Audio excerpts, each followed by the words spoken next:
الفاتحة. أعوذ بالله من الشيطان الرجيم. بسم الله الرحمن الرحيم. الحمد لله رب العالمين الرحمن الرحيم مالك يوم الدين إياك نعبد وإياك نستعين اهدنا الصراط المستقيم صراط الذين أنعمت عليهم غير المغضوب عليهم ولا الضالين آمين. Kita baca Al-Fatihah kedua untuk orang tua kita, guru-guru kita, para alim ulama, kaum muslimin dan muslimat, bahkan tetangga kita, dekat jauh, yang kanan, yang kiri, yang depan, yang belakang. Kita doakan jika di antara mereka ada yang sakit, semoga Allah akan penyakitnya Allah sembuhkan, Allah sehatkan seperti sedia kala. Jika di antara mereka ada yang dalam kondisi sulit, mudah-mudahan Allah akan kesulitannya dimudahkan segala urusannya. Jika di antara mereka ada yang dalam kondisi jauh dari petunjuk, dari hidayah, kita mohon kepada Allah dengan curahan rahmatnya, mudah-mudahan Allah berikan hidayah kepada mereka. Al-Fatihah. A'udzu billahi minasy syaithanir rajim. Bismillahir rahmanir rahim. Alhamdulillahi rabbil alamin. Ar-rahmanir rahim. Maliki yaumiddin. إياك نعبد وإياك نستعين اهدنا الصراط المستقيم صراط الذين أنعمت عليهم غير المغضوب عليهم ولا الضالين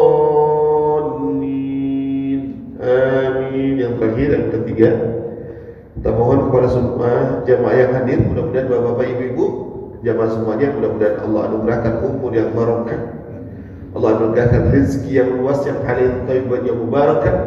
Allah anugerahkan kepada kita semua keluarga yang sakinah, mawaddah, warahmah sepanjang hidup. Mudah-mudahan Allah karuniakan kepada kita hayat thayyibah, dan di penghujung umur mudah-mudahan Allah wafatkan kita dalam husnul khatimah, wafat dalam iman, wafat dalam Islam, wafat dalam taat kepada Allah Subhanahu wa taala. Dan mudah-mudahan semua yang kumpul di tempat ini kelak mudah-mudahan dikumpulkan kembali oleh Allah di syurganya Allah bersama baginda Nabi Muhammad sallallahu alaihi wasallam. Al-Fatihah. A'udzu billahi minasy syaithanir rajim. Bismillahir rahmanir rahim. Alhamdulillahi rabbil alamin. Ar-rahmanir rahim. Maliki yaumiddin. إياك نعبد وإياك نستعين اهدنا الصراط المستقيم صراط الذين أنعمت عليهم غير المغضوب عليهم ولا الضالين آمين. السلام عليكم ورحمة الله وبركاته. Iya, belum kompak. Ulangi lagi sekali lagi. Assalamualaikum warahmatullahi wabarakatuh.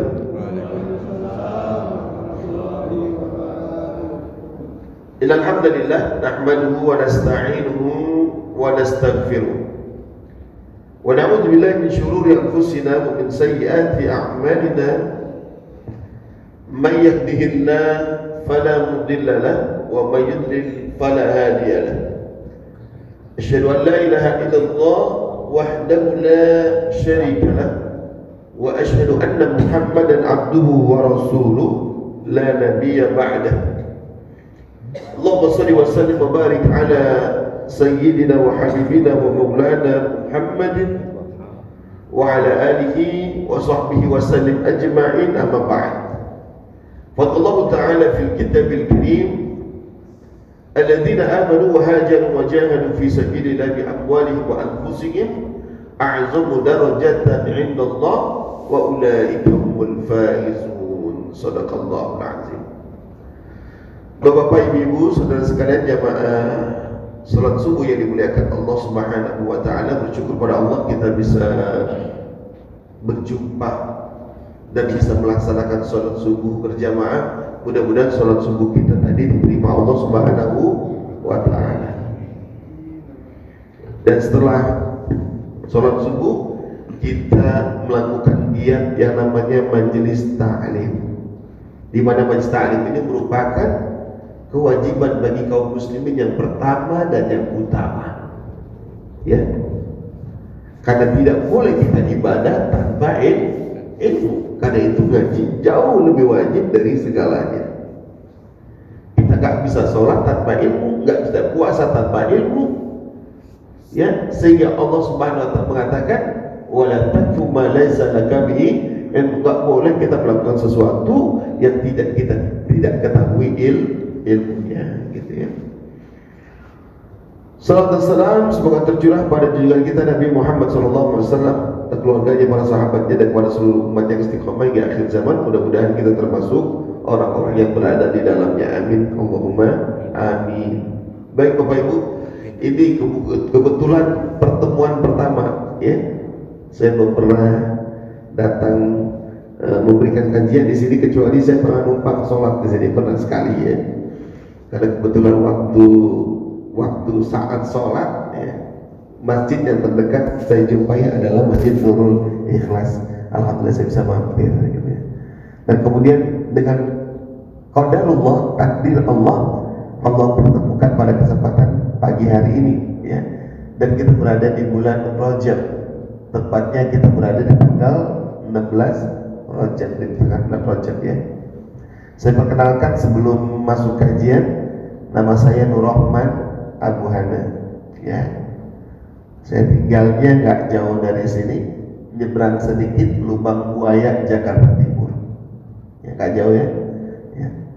Aktivitasnya banyak, di antaranya sebagai pengurus pusat FPPD Khairul Ummah, dan sebagai relawan Komite Nasional Rakyat Palestina. Juga kita juga aktif dalam kepengurusan di Persatuan Umat Islam sebagai sekretaris jenderal di Jakarta Timur ini, juga yang lainnya sebagai ketua Yayasan Lazim Jakarta ya, di Lubang Buaya ya. Baik, tanpa memperpanjang kalam ya, saya punya anak 8 Bapak Ibu ya, istri 1 ya.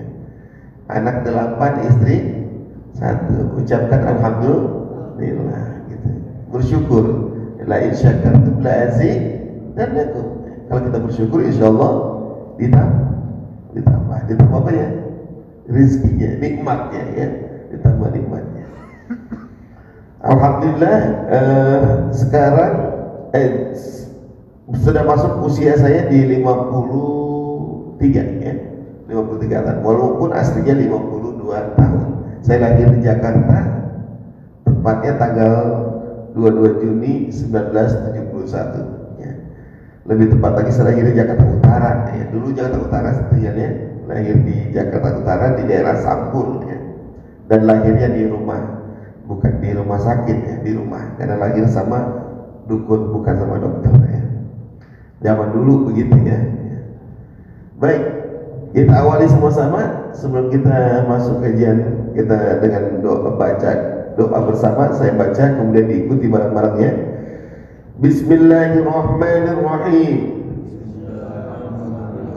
Allahumma inni a'udzu bika min ilmin la yanfa' wa qalbin la yakhsha' wa du'ain la yusma' wa nafsin la tashba'. Amin Allahumma amin ya rabbal alamin.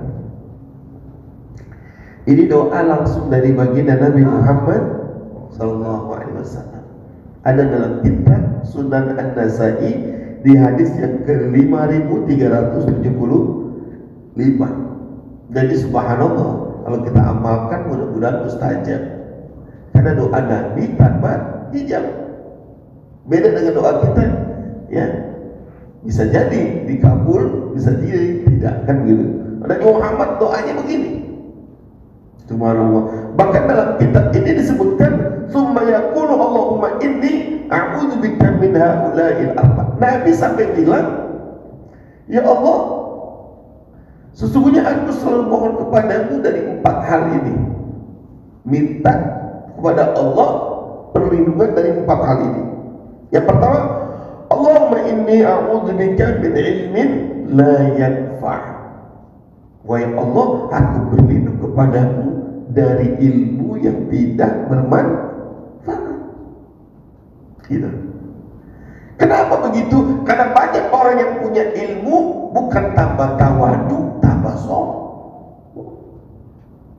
Merasa dirinya lebih hebat, lebih baik, sehingga kalau ada kelompok yang nggak beda, yang nggak sesuai, yang beda begitu, dia anggapnya ahlul bid'ah, dia anggapnya finnar, begitu ya. Ya, nggak mau menghargai pendapat orang lain. Nah, ilmu kalau udah nggak bermanfaat kayak gitu sombong, gitu ya.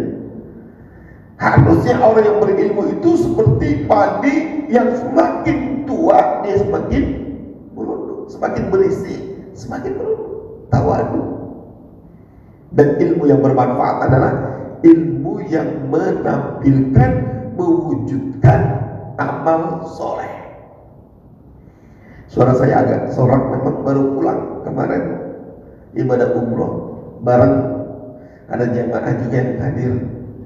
Apa yang kemarin bersama saya umroh, namanya Pak Bambang ya, Junior, nggak jauh dari sini, Marskal pertama ya, Marsma. Gabung saya kemarin baru pulang malam Jumat ya, baru sampai. Ya, suaranya masih habis-habisan gitu, masya Allah. Baik teman-teman yang dimuliakan Allah Subhanahu wa Ta'ala.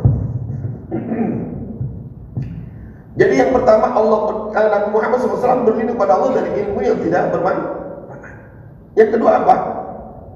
Wa qalbin la yakhsha. Wahai Allah, aku berlindung padamu dari hati yang tidak khusyuk. Padahal kalau dibilang Nabi sholatnya paling khusyuk, tapi beliau berlindung pada Allah daripada hati yang tidak khusyuk. Kenapa begitu? Banyak orang sholat tetapi cuma sekedar menggugurkan kewajiban. Banyak orang wirid zikir cuma sekedar hobi. Kita auzubillah min dzalik. Mestinya ibadah-ibadah itu menghasilkan kekhusyuan, dilakukannya khusyuk. Yang paling menarik, dulu Al-Imam Al-Ghazali ditanya tentang khusyuk. Ya. Imam Al-Ghazali tanya balik kepada jamaah, kepada muridnya, bagaimana menurut anda khusyuk itu? Ada yang menjawab, khusyuk itu kalau kita lagi sholat kita nggak dengar apa-apa. Begitu. Ada lagi yang bilang khusyuk itu kalau lagi sholat panjang bacaannya, sujudnya panjang, rukunya panjang. Nah, begitu. Macam-macam jamaah menjawab tentang khusyuk. Maka Imam Al-Ghazali bilang, kalau kamu ingin melihat orang yang khusyuk sholatnya, maka perhatikan sholatnya dari salam ke takbir. Perhatikan sholatnya dari salam ke takbir. Betul Pak? Betul ya? Hah? Dari takbir ke salam gitu ya. Sama. Pada saat itu juga diprotes tuh, ya Imam salah. Harusnya dari salam, dari takbir ke salam. Kata beliau, tidak anakku, tidak. Kalau kamu ingin melihat orang yang khusus sholatnya, perhatikan dari salam ke takbir, bukan dari takbir ke salam. Kenapa? Karena setiap hari kita sholat sehari semalam 5 waktu. Subuh, zuhur, asar, maghrib, isya, ketemu subuh lagi. Jangan perhatikan dia lagi sholatnya ya. Tapi bagaimana ketika dia menutup sholat subuh dengan ucapan salam, Assalamualaikum warahmatullahi wabarakatuh. Bagaimana kehidupannya sampai ketemu waktu zuhur dia takbir lagi. Kalau di antara waktu sholat ke waktu sholat yang lain dia mampu mencegah perbuatan keji dan mungkar, berarti sholatnya khusyuk. Tapi kalau dia rajin sholat tapi nggak mampu mencegah perbuatan keji dan mungkar, berarti tidak khusyuk. Begitu kata Imam Al-Ghazali. Khusyuk itu dituntut bukan ketika sholat saja, tetapi bagaimana kita mengimplementasikan sholat dalam kehidupan kita. Bagaimana caranya? Kita kan sholat ucapin salam ke kanan ke kiri. Makanya apa? Perhatikan orang di sekitar kita. Selamat gak dari azab Allah besok? Selamat gak nanti di akhirat? Kalau tetangga kita, saudara kita di sekitar kita ada dalam kondisi jauh dari hidayah, kita biarkan, berarti kita tidak termasuk orang yang khusyuk dalam sholat. Ajak mereka, ingatkan mereka, karena sholat itu inna sholata tanha 'anil fahsya'i wal munkar. Ya, harus mampu mencegah perbuatan keji dan munkar. Begitu. Terus berikutnya, bismillah.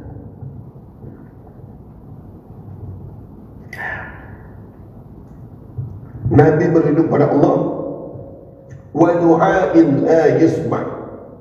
Wahai Allah, aku berlindung padamu dari doa yang enggak didengar. Gak mungkin Nabi doanya enggak didengar. Iya kan Pak? Ibu ya? Nabi doanya mustajab, mana mungkin tidak didengar. Tapi Nabi mohon kepada Allah dari doa yang enggak didengar. Berlindung kepada Allah dari jangan sampai doanya enggak didengar. Kenapa? Suatu ketika Nabi SAW ada di Mekah, di Ka'bah. Ada orang yang sedang berdoa di depan Ka'bah sampai dia menangis. Gitu ya. Kemudian Nabi SAW bersabda, doa orang ini tidak didengar Allah. Maka para sahabat bingung, ya Rasul, ini di depan Ka'bah loh. Bukankah doa di depan Ka'bah, di depan multajab adalah doa yang mustajab? Kata Nabi, iya, tapi doa orang ini tidak didengar sama Allah. Kenapa ya Rasulullah? Nabi bilang, dia datang menghadap Allah dengan pakaian yang haram, dengan makanan yang haram, dengan minuman yang haram. Dia datang menghadap Allah dengan rizki yang haram, maka doa-doanya tidak akan didengar oleh Allah.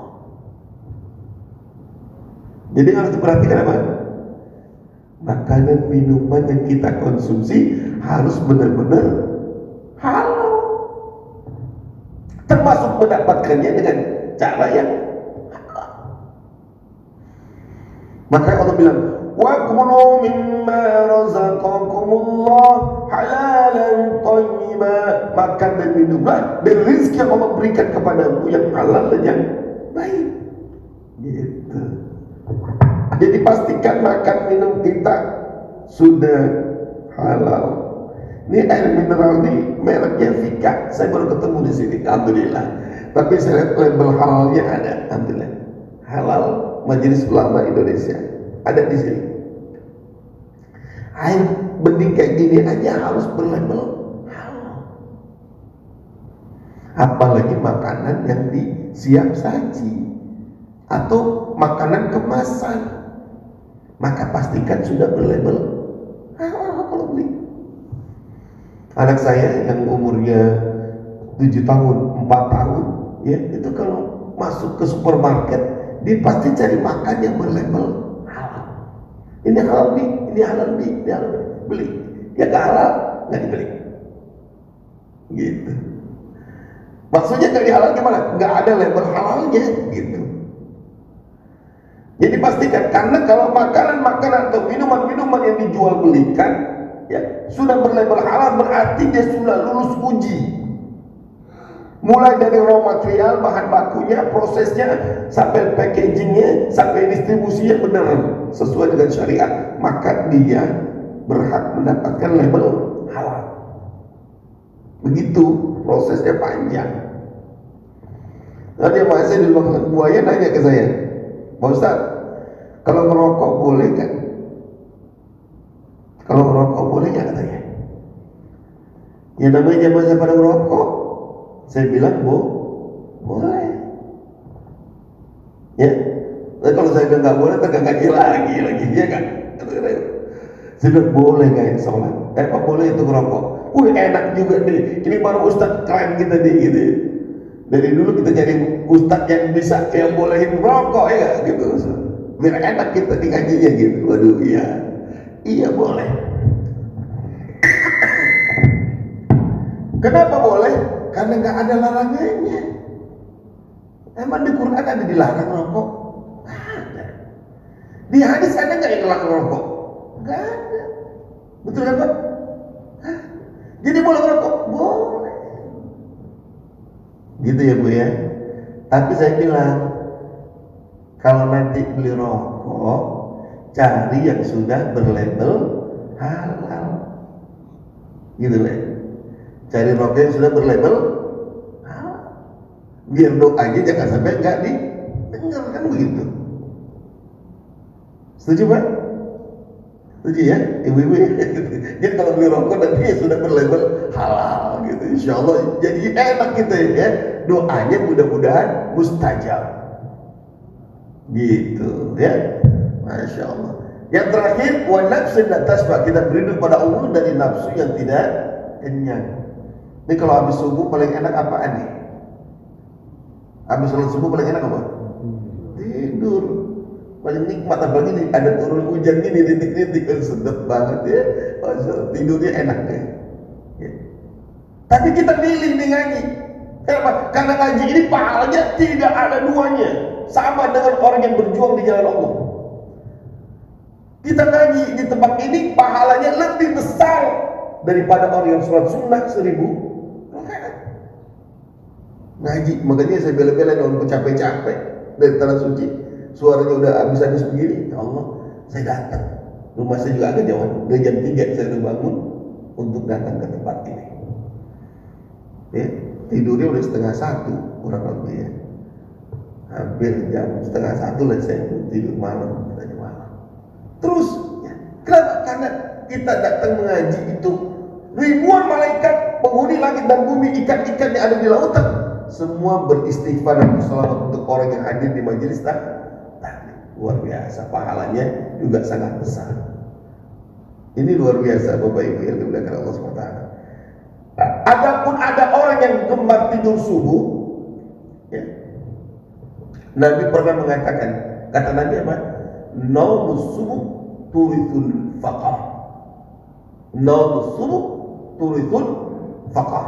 Tidur subuh akan mewariskan kemelaratan, kefakiran.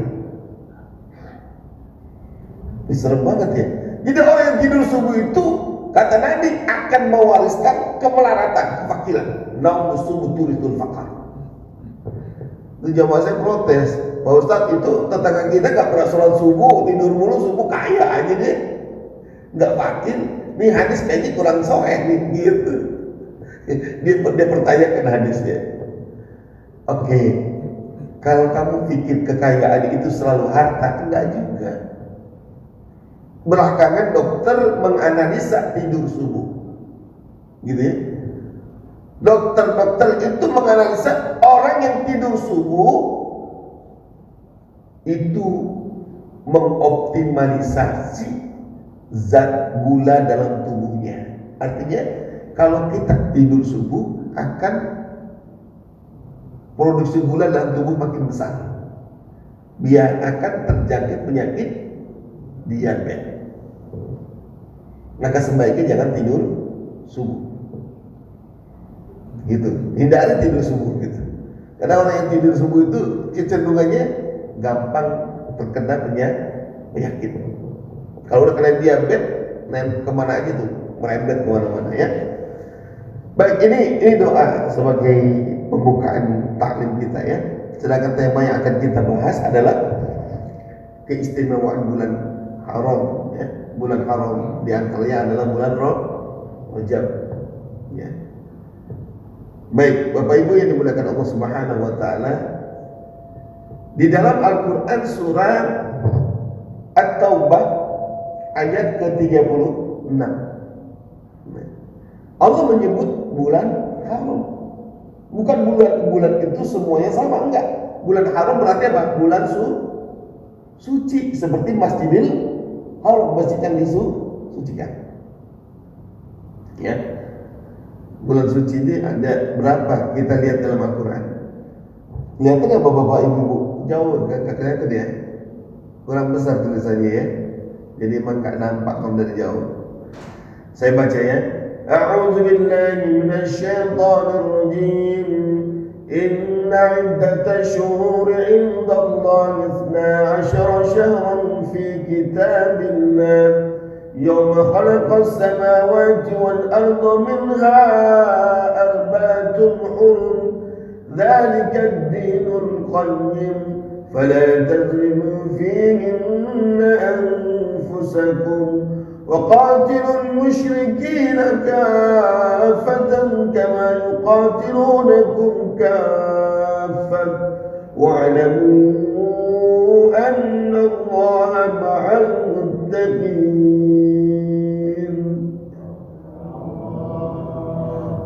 Nah, ini ayat di dalam surat At-Taubah. Kata Allah apa? Inna 'iddatash syuhuri indallah 12 syahran fi kitabillah yawma khalaqas samawati wal ardh. Sesungguhnya bilangan bulan pada sisi Allah adalah 12 bulan. Bulan pertama Nabi bulan Muharram, terus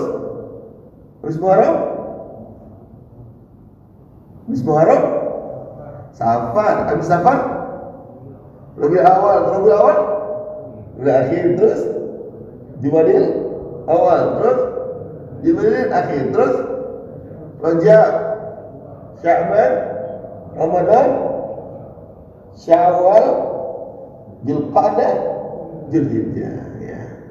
Jangan sampai hafal gitu ya. Itu bulan-bulan kita ya.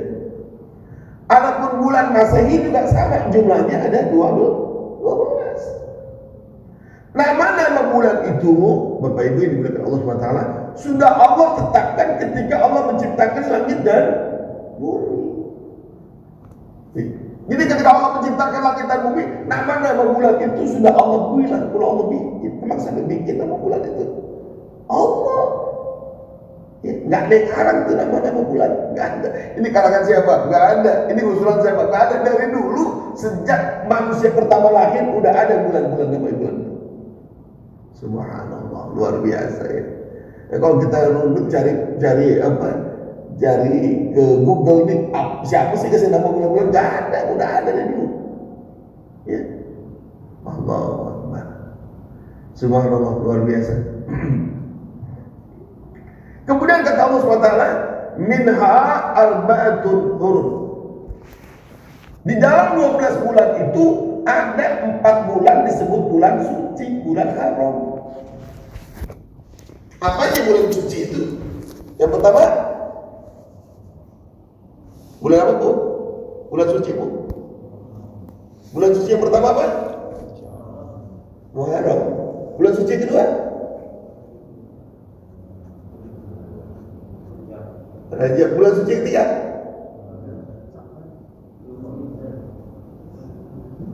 Ibu ya? Jadi Bu, bulan suci yang keempat? Ramadan. Kalau ada yang bahasa ini belum kayak bulan suci yang keempat Ramadan gitu. Karena orang tahu bulan suci bulan Ramadan. Kalau tanya bulan suci apa? Jawabannya bulan Ramadan. Bulan Ramadan nggak termasuk bulan Muharram. Ya, kita lihat keterangannya dari baginda Nabi Muhammad Sallallahu Alaihi Wasallam. Dan Abi Bakr, Ali Nabi Sallallahu Alaihi Wasallam, qala, ya, ini dari Abi Bakr, sahabat Nabi, ya, radhiyallahu anhu, dia berkata, ya, Rasulullah Sallallahu Alaihi Wasallam berkata, inna zaman, sesungguhnya zaman itu, ya, zaman itu, qad istadara ka hayatihi yawma khalaqas samawati wal ardh, terus berputar ya sebagaimana keadaan pada hari Allah menciptakan langit dan bumi, berputar terus. Minha arba'atun hurum ya. Masya Allah, Allah ciptakan 12 bulan, diantaranya adalah 4 bulan haram ya. As-sanatu 12 syahran, ada 12 bulan, minha di dalamnya arba'atun hurum, ada 4 bulan suci. Apa aja? Salatun mutawaliyat, ada 3 bulan berurutan, yaitu Dzulqa'dah, Dzulhijjah, Muharram. Ini yang disebut dengan bulan-bulan haji. Bulan haji itu bulan Dzulqa'dah, Dzulhijjah, Muharram. Ini bulan suci. Maka lebaran yang paling utama dalam Islam itu Idul Adha, bukan Idul Fitri. Ya. Kalau di kita yang paling meriah Idul Fitri, harusnya Idul Adha. Ya. Bayangin kita bisa bedain di Idul Fitri kita boleh takbiran. Takbiran boleh. Malam Idul Fitri kita takbiran. Allahu Akbar, Allahu Akbar, Allahu Akbar. Ya kan? La ilaha illallah, Allahu Akbar, Allahu Akbar, walillahil hamd. Idul Fitri kita takbirannya cuma sampai sholat Id saja. Betul. Selesai kan takbiran lagi. Tapi kalau Idul Adha, malam Idul Adha kita takbiran, habis sholat Idul Adha takbiran lagi, besoknya takbiran lagi, besoknya takbiran lagi, besoknya takbiran lagi. Berapa hari? 4 hari. Cuman sayang Idul Adha seringkali tidak meriah. Gitu. Ya, dimeriahkanlah dengan menyembelih hewan kurban. Menyembelih hewan kurban ini makanya boleh bukan hanya Idul Adha saja, tapi juga hari tasyrik 13, 14, berapa? Hari tasyrik itu 11, 12, 13. Dzulhijjah. Ini bulan-bulan haram ya. Yang pertama ada 3 berurutan, salasun mutawaliyah. Ya, yaitu Dzulqa'dah, Dzulhijjah dan Muharram. Yang satu lagi apa? Wa Rajab, bulan Rajab. Di mana posisi bulan Rajab? Mudarram ladzi baina Jumada wa Sya'ban. Bulan Rajab terletak dari Jumadil Akhir dan Sya'ban. Dijelasin sama Nabi itu, jelas. Maka bapak-bapak ibu-ibu yang umrah bulan Rajab seperti haji. Saya kemarin berangkat umrah di bulan Rajab. Ya Allah, kayak haji padatnya. Luar biasa. Kenapa? Karena di sini banyak keutamaan. Ini kita akan bahas nih, ya. Banyak keutamaan bulan Rajab. Kita, ya. Baik Bapak Ibu yang dimuliakan Allah Subhanahu wa taala, kenapa disebut bulan haram?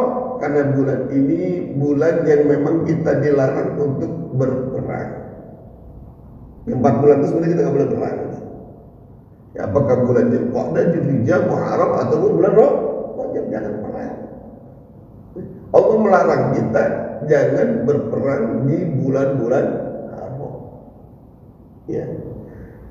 Kecuali kalau diperangi gitu. Ya. Kalau kita diperangi, wajib kan kita melawan? Walaupun terjadi di bulan haram, kita dilarang berperang. Tapi kalau kita diperangi, maka wajib bagi kita untuk melakukan perlawanan. Ini ayatnya. Ini kelihatannya, Bapak Ibu ya, gede ya. Kita baca sama-sama. Saya baca kemudian diikutin. A'udzu billahi minasyaitonir rajim. Semuanya. Bismillahirrahmanirrahim. Udzina lilladzina yuqataluna bi'annahum zulimu.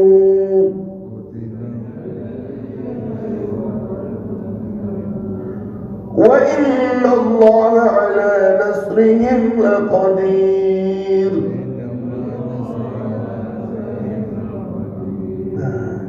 Jadi Bapak Ibu, kalau ada yang bilang Islam itu agama peperangan, salah.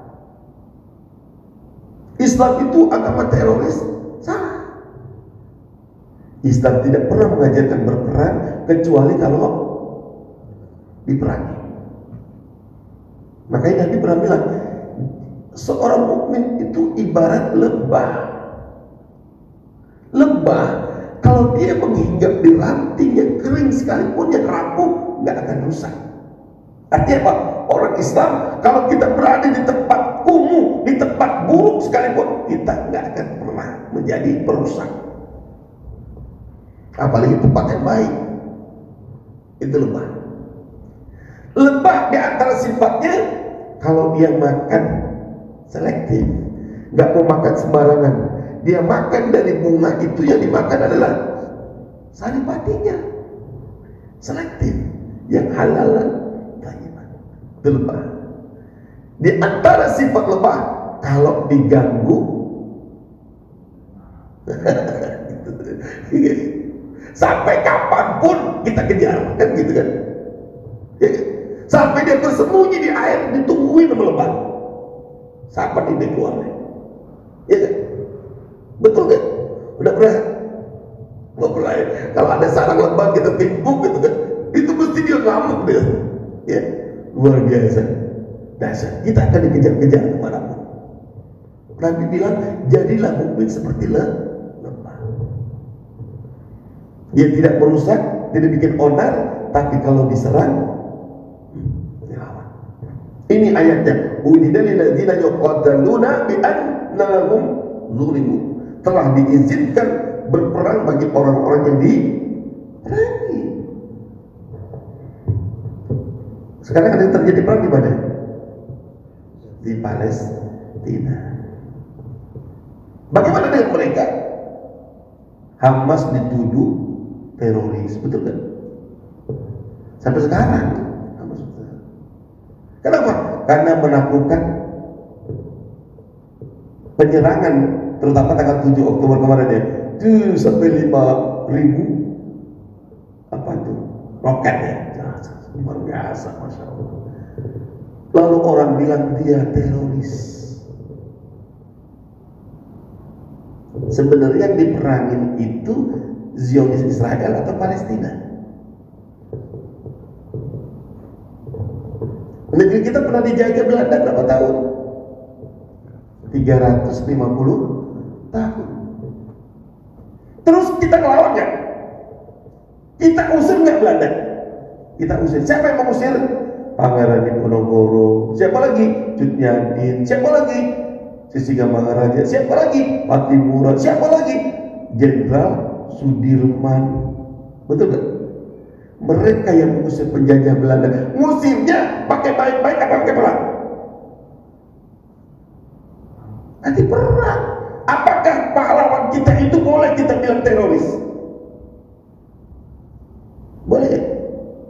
Gak bisa. Nah kalau begitu, kenapa mereka disebut teroris? Padahal mereka mengambil hak mereka, tanah mereka yang dikuasai oleh Zionis Israel. Betul gak? Betul? Adakah negara Palestina? Tidak. Negara Israel ada gak? Gak ada. Sampai sekarang Indonesia gak buka kedutaan besar Israel. Betul gak? Karena Indonesia tidak mengakui keberadaan negara di atas negara.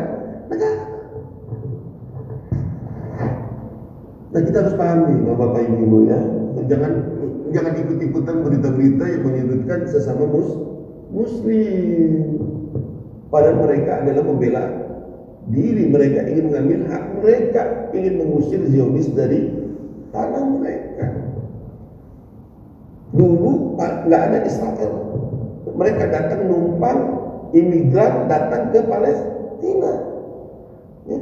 Lalu mereka makin banyak, eksodus dari berbagai belahan dunia datang ke situ menguasai 1447, diseranglah orang Islam di Palestina, diusir sana.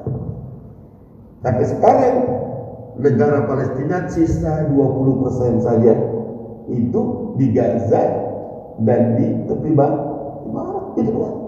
Tidak 20%, 80% dikuasai oleh kita. 350 tahun juga nyaris negara kita menjadi negara Hindia Belanda, betul gak? Negara kita dulu namanya apa? Hindia Belanda, betul gak? Terus kita merdeka, jadilah negara kesatuan Republik Indonesia, dan kita berdoa tadi, mudah-mudahan Palestina segera merdeka, kan begitu. Kenapa? Karena memberikan pengakuan pembelaan kemerdekaan Indonesia cuma satu negara yang paling pertama, yaitu negara Palestina. Gitu Pak ya sejarahnya. Masya Allah, Masya Allah, Masya Allah, luar biasa. Jadi teman-teman yang dimuliakan Allah SWT, jadi jangan sampai kita berpaham salah, karena begitulah media massa ya. Semakin banyak ya media massa itu muncul seolah-olah benar, padahal salah. Ya, bikin image. Ya, mereka punya tim buzzer di mana-mana ya. Ya, bahkan mereka mengeluarkan sekian triliun dolar untuk bikin image kalau Islam itu agama teroris. Makanya kemarin Bu Retno, Menteri Luar Negeri kemarin di PBB luar biasa, jawara banget beliau tuh ya, luar biasa. Jangan diam, anak-anak dibunuh, kemudian wanita-wanita diperangi, orang-orang sipil menjadi korban di perang di Israel. Nggak pernah ada hukuman bagi Israel. Sementara Palestina sampai hari ini belum merdeka. Padahal Indonesia punya prinsip, segala bentuk penjajahan di atas dunia harus dihapuskan. Harusnya nggak boleh ada lagi penjajahan. Bagaimana caranya? Ya, Nabi Israel kan dulu numpang. Jangan ngaku-ngaku dong negaranya Palestina jadi negara dia. Beli enggak beli. Mana ada cara dibeli ya? Dijajah. Astagfirullahaladzim. Ini kira-kira gitu ya. Makanya dulu orang-orang kita punya prinsip ini, iskariman au mut syahidan. Hidup mulia atau mati syahid. Cuman orang-orang kita dulu perang semuanya cuma singkat, hidup atau mati gitu kan. Padahal ini kalimatnya iskariman au mut syahid. Perkataan siapa? Perkataan Sayyidina Ali bin Abi Thalib radhiyallahu anhu. Subhanallah, luar biasa. Jadi gitu ya Bapak Ibu ya, ini satu pemahaman kita nggak boleh berperang, terutama di bulan haram. Tapi kalau diperangi tetap berlaku untuk melakukan perlawanan, nggak boleh diam, gitu ya. Lanjut berikutnya adalah kenapa kita tidak boleh berperang di bulan haram ini? Ya. Di antaranya kita juga tidak boleh melakukan perbuatan zalim, perbuatan maksiat. Ya. Fala tazlimu fihinna anfusakum. Janganlah kalian berbuat zalim di bulan-bulan ini. Bulan 4 tadi ya. Dzulqa'dah, Dzulhijjah, Muharram dan Rajab. Enggak boleh bikin dosa, enggak boleh bikin maksiat. Dan begitu bulan lain boleh enggak? Enggak boleh juga. Kenapa Nabi Allah melarang khusus di bulan-bulan ini? Ya. Para sahabat memberikan penjelasan, di antaranya Ibnu Abbas. Ibnu Abbas ini sahabat Nabi, namanya Abdullah bin Abbas. Abbas itu siapa? Pamannya Nabi Muhammad sallallahu alaihi wasallam. Ya. Beliau yang mengurus jenazahnya Rasulullah ketika meninggal, yang mengurus siapa? Abbas. Ali. Ya. Keluarga dekat yang mengurus jenazah. Lalu sahabat-sahabat tidak ngurus. Memang yang ngurus jenazah yang paling wajib adalah keluarga terdekat. Oh, di kita jenazah yang ngurus siapa? Tukang mandiin siapa? Tukang apa di siapa? Harusnya keluarga kita pada bisa ngurus jenazah. Kenapa? Karena ketika kita mandiin jenazah ada aib yang nggak boleh keluar. Kalau keluarga yang mandiin, yang mengkafani, maka kita jaga aib keluarga kita. Nah, mudah-mudahan ke depan kalau waktu kita bisa pelatihan urus jenazah, insya Allah ke depan jangan sampai kita nggak bisa urus minimal anak kita, suami kita, istri kita, atau bapak kita, ibu kita. Jangan orang lain urus. Gitu, ya. Susah banget kadang-kadang orang mandiin, belum mandi ini udah jam 11 siang. Iya, tukang mandinya lagi mandiin di sana. Ya Allah, dari malam jenazah belum ada yang mandiin sampai jam 11 siang. Gara-gara nggak ada yang bisa mandiin, udah takut tuh jenazah. Dahsyat ya. Nah, ini Abbas dulu memandikan jenazah Nabi Muhammad sallallahu alaihi wasallam. Anaknya Nabi Abdullah. Maka disebut Ibnu Abbas.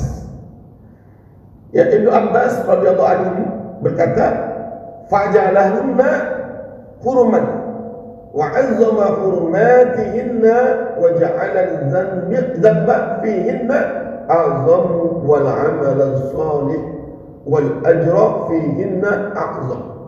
Maka Allah menjadikannya bulan-bulan haram, membesarkan hal-hal yang diharamkan di dalamnya, dan menjadikan perbuatan dosa di dalamnya lebih besar dosanya, dan menjadikan amalan soleh dan pahala juga lebih besar pahalanya.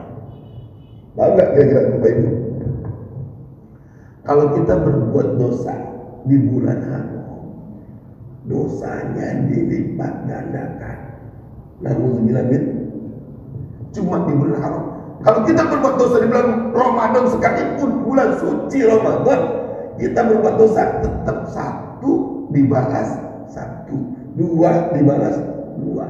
Tapi di bulan Muharram, di bulan Rajab, di bulan Dzulqa'dah, di bulan Dzulhijjah kita berbuat dosa, Allah lipat gandakan dosanya. Bisa jadi amal baik kita tertutup karena perbuatan dosa kita. Nauzubillah. Jadi ini poin yang harus kita pahami. Maka di bulan Rajab ini ada orang puasa dari tanggal 1 sampai tanggal 10 Ren. Ya. Ada yang puasa 1 bulan penuh di bulan Rajab. Keren. Kenapa? Karena amalan puasa itu nilainya besar pahalanya, sehingga insya Allah pahalanya dilipat gandakan lebih banyak oleh Allah di yaumil kiamat. Nah, kita puasa Rajab itu berapa hari? Gitu. Ada orang bid'ah, bid'ah puasa Rajab. Gimana bisa bid'ah? Ulama-ulama terdahulu biasa puasa di bulan Rajab. Imam Syafi'i, Imam Hambali, Imam Maliki, Hanafi, 1 bulan penuh di bulan Rajab puasanya. Masya Allah. Kenapa? Karena fadilahnya. Udah mau suruh ya? Udah suruh subhanallah. Insya Allah. Suruh kita jam 5.50, kita lewatin dikit ya. Suruh kan waktu nggak boleh kita sholat ya. Lewatin 10 menit terus 4 jam baru kita sholat suruh. Baik, ini kayaknya belum selesai. Tapi kita mau kasih tanya jawab lagi ya. Mungkin tanya jawab bisa menyegarkan ya. Saya buka Bapak Ibu yang mau nanya, silakan. Jangan sampai jadi bawa PR di rumah atau bikin definisi sendiri. Jangan, lebih baik ditanya di sini. Kalau bisa saya jawab, nggak bisa ya jadi PR buat saya. Insya Allah. Ada pertanyaan Bapak Ibu, silakan.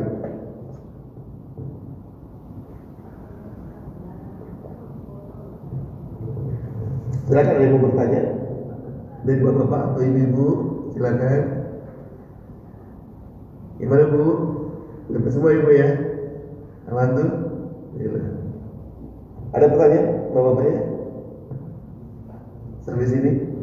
Pertanyaan boleh berkaitan dengan materi atau di luar materi, boleh. Jadi jangan sampai mau dari yang bukan materi boleh ya. Di luar materi juga boleh. Ya silakan. Namanya dari mana? Waalaikumsalam warahmatullahi. Dari mana namanya siapa? Pak Sobiri. Di Quran disebutkan beberapa ayat, berdoalah kamu nanti akan dikabulkan. Jadi Al-Quran, saya tidak ingat suratnya betul berapa ayat, tapi beberapa kali kalau kita baca ada dasarnya kalau doa itu akan dikabulkan.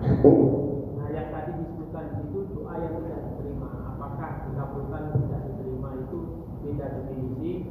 Yang kedua tadi hadis, sementara yang kita pahami selama ini ayat, jadi artinya tingkatan hukumnya lebih tinggi dari Quran. Jadi mohon penjelasan mengenai doa yang tidak diterima. Baik, bagus, pertanyaan cakep ya, semangat.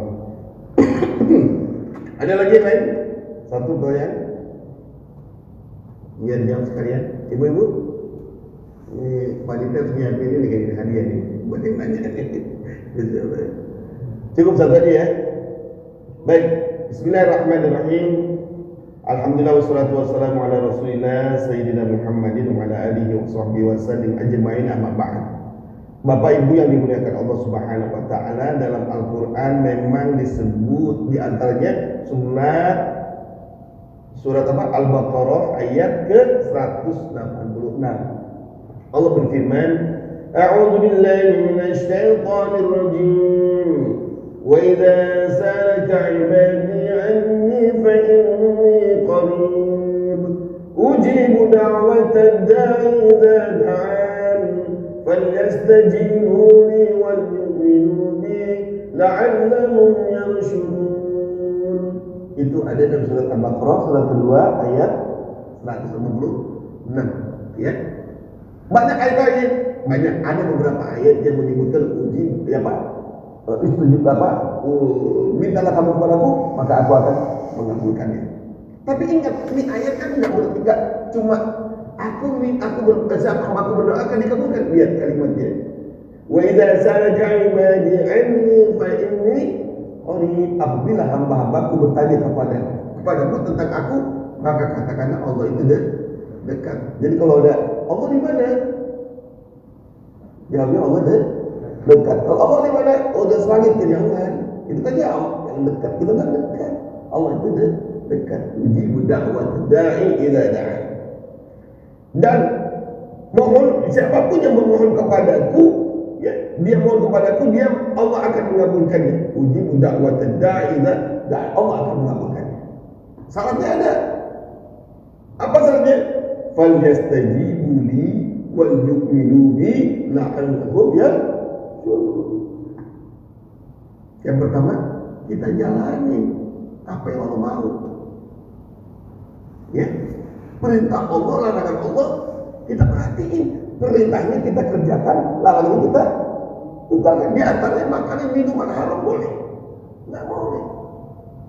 Di antaranya menipu, mencuri, merampok boleh? Saya berdoa, saya pergi haji, harta dari mencuri.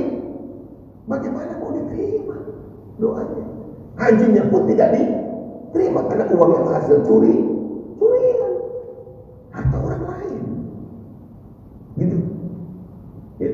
Dia bersedekah hasil merampok. Nah, bagaimana bisa? Ya. Amal soleh hanya bisa dijadikan amal soleh jika caranya soleh. Nggak bisa, gitu ya. Dia mau sholat rajin tapi mengkonsumsi babi, nggak bisa. Haram babi itu. Jadi ingat, ada syaratnya. Falyastajibu li wal yu'minu bi. Jadi tetap beriman kepada Allah. Bukan hanya sekedar menjalankan perintahnya, menyuarakannya, tapi dia betul-betul beriman kepada Allah. Jadi jangan kita memutus satu ayat lalu kemudian kita memahami itu sudah perkataan Allah. Ayat itu diterangkan oleh ayat yang lain, betul? Ayat juga diterangkan oleh hadis. Dalam Al-Quran surat Jumat itu diperintahkan siapa? Ya ayyuhalladzina amanu idza nudiya lis-salati min yaumil jum'ah. Oh, orang-orang beriman, kalau ada hari salat Jumat maka salat Jumat. Betul? Lalu kenapa yang datang salat Jumat hanya laki-laki? Perempuan tidak? Diterangkan di hadis. Yang di Quran diterangkan Quran diterangkan hadis. Begitu memahaminya. Nah, kalau kita baca Quran doang satu ayat menjadi sumber bahaya. Contohnya apa? Fawailul lil musallin. Satu ayat bukan tuh? Satu ayat bukan Pak? Fawailul musallin satu ayat bukan? Satu ayat artinya fawailul lil musallin, artinya maka celakalah orang-orang yang sholat. Jadi mau sholatnya gimana? Celaka loh orang sholat, bahaya. Maka jangan memahami satu ayat saja, karena ayat ini diterangkan ayat-ayat yang lain. Di antaranya ayat berikutnya, alladzina hum an salatihim sahun. Karena sholatnya cuma formatif, ya, formatif saja. Dia lalai dengan sholatnya. Dia sholat rajin, korupsi juga. Dia sholat rajin, nipu juga. Dia sholat rajin, bohong juga. Bagaimana mungkin sholatnya diterima? Merusak sholatnya. Gitu ya. Gitu. Maka orang munafik sholat nggak orang munafik? Sholat. Abdullah bin Ubay bin Salul kalau sholat di belakang Nabi, tapi Allah menyebut sebagai munafik sehingga dia nanti di akhirat asfali minan nar, nerakanya di paling bawah. Orang munafik. Nauzubillah min. Kalau sumber hukum betul Quran number 1, number 2-nya hadis, nomor 3-nya ijma, nomor 4-nya qiyas. Ya. Jadi sumber hukum bukan hanya Quran sunnah aja. Quran, sunnah, kemudian bagi ijma dan qiyas. Itu menjadi sumber hukum kita. Ya. Mana yang lebih tinggi? Quran. Quran memang lebih tinggi. Tapi menerjemahkan Quran tidak hanya sekedar terjemah, tapi bagaimana menafsirkannya. Begitu ya. Ditafsirkannya bagaimana para ulama menafsirkan? Ada di ijma ulama, ada di qiyas. Di antaranya kita berzakat. Di Quran ada nggak zakat pakai apaan? Susah nggak kita temui. Maka hadis menerangkan zakat dengan makanan pokok. Ternyata di hadis nggak disebut tuh beras. Adanya apa? Kurma dan gandum. Maka kita pakai kias. Para ulama menyebutnya kias bahwa gandum dan kurma adalah makanan pokok. Kalau Indonesia makanan pokoknya beras. Gitu ya. Dia sumber hukum tuh kita pakai semua. Dan ini sangat terkait. Ya. Jadi bukan berarti orang yang kita berdoa pasti dikabulkan. Entah dulu. Kalau kita berdoa tapi makan rezeki dari haram, rusak negeri kita, hancur karena korupsi. Ya, dia korupsi triliunan, haji pulang lagi, korupsi lagi, pulang ke tanah suci, korupsi lagi, sholat lagi, doanya rajin, korupsi lagi, bagaimana hancur, itu merugi rakyat. Nauzubillah min. Itulah, jadi memang harus dikaitkan satu ayat dengan ayat yang lain. Di antaranya ayat ini ya. Tadi masalah doa ayat. Doa pun Allah memberikan syarat. Falyastajibu li wal yu'minu bi la'allahum yarshudun. Gitu. Jadi kalau berdasarkan Allah, ya kita memahami itu harus detail. Jangan sampai cuma tekstual saja dan kemudian kita salah. Tapi begitu, bagus pertanyaannya. Kalau begitu, mana? Ya kita kaitkan dengan ayat yang lain. Gak cukup berdoa itu mustajab kalau orang yang benar. Jangan sampai kita nggak berdoa. Kita ini orang baik, maka banyaklah berdoa kepada Allah karena doa itu ibadah. Jangan sholat langsung jangan. Gitu. Orang bilang Allahumma antas salam wa minkas salam, kalau dia orang Allahumma antas salam, Allahumma lantas atau jalan gitu, jangan. Ya, doa dulu. Karena doa itu ibadah. Doa minta kepada Allah ampunan, doa kepada Allah rizki, doa kita kepada Allah minta dibukakan pintu rahmat dan seterusnya. Tapi ingat, doa kita akan terhijab dengan rizki yang haram.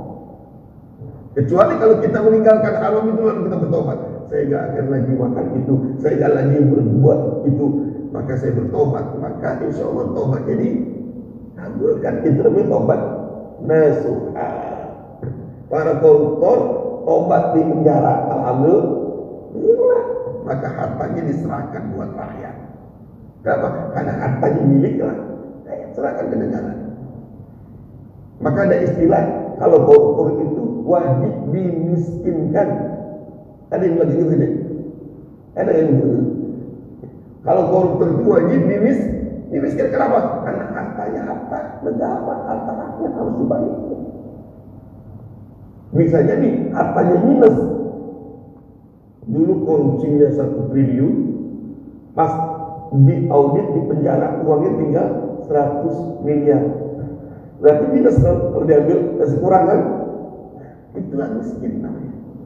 Dia harus tetap membayar sampai jumlahnya 1 triliun.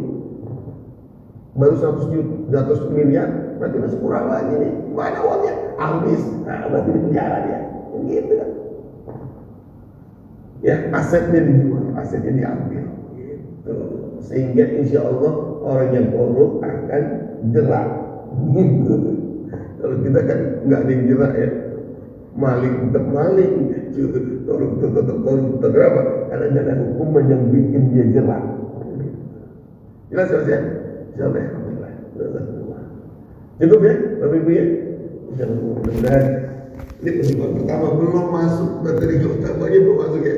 Kita ini materinya panjang banget ya. Jadi kita sudah mulai pengajian ini bagus. Saya menyiapkan materi ini ada 75 slide, ini baru slide 11 ya.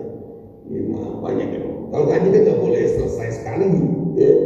Harus continue ya. Minal mahdi ila kalau ngaji itu dari buah ibu sampai ke akhirat. Beda dengan ilmu dunia. S1 selesai, lanjut S2, S2 selesai, lanjut S3, S3 selesai, lanjut S. Ada S4, S5, nggak ada, cuma S3 doang. Dan kalau ilmu agama nggak boleh kita berhenti, ngaji terus sampai kita meninggal. Insya Allah ya. Baik, Bapak Ibu, masyaallah ini yang bisa saya sampaikan. Yang jika benar datang dari Allah Subhanahu wa taala, ada salah dibukakan pintu maaf yang sebesar-besarnya. Perjumpaan kita ada perjumpaan yang awal dan materi kita materi yang berkaitan dengan bulan ini, yaitu bulan Rajab. Maka perbanyaklah amal soleh. Di antaranya apa? Saum sunnah. Di antaranya apa? Sholat sunnah kita tingkatkan, tahajud kita tingkatkan. Di antaranya apa? Sedekah kita tingkatkan. Di antaranya apa? Berbuat baik pada keluarga dan tetangga kita tingkatkan. Dan macam-macam amal soleh kita tingkatkan di bulan ini. Kenapa? Karena bulan ini adalah dilipat gandakannya pahala. Sebaliknya, jangan sampai kita berbuat dosa. Karena berbuat dosa di bulan ini, Allah juga lipat gandakan dosa. Na'udzubillah.